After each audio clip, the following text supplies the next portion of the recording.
मुंबई के अंधेरी में जीवन ज्योति प्रतिष्ठान की तरफ से दहीहंडी अभ्यास शिविर का आयोजन किया गया, जिसमें मुख्य अतिथि के रूप में सैराट फिल्म के कलाकारों ने उपस्थित होकर गोविंदाओं का मनोबल बढ़ाया। इस कार्यक्रम में अभिनेत्री रिंकू राजगुरु, अभिनेता राकेश ठोसर सहित सैराट के कई कलाकार उपस्थित थे। पेश है शिवशंकर तिवारी की एक रिपोर्ट। दहीहंडीच्या विषयामध्ये काही निर्णय दिलेला आहे।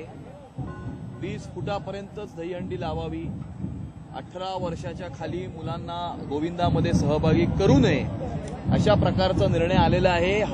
आणि जो कोर्टाचा निर्णय आलेला आहे त्या कोर्टाच्या निर्णयाचं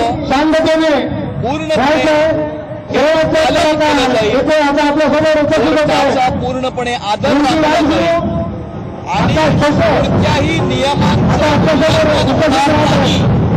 अशा प्रकारचा आव्हान भारतीय जनता पार्टीच्या वतीनं आम्ही केलेलं असून सर्व आयोजक व सर्व गोविंदा त्या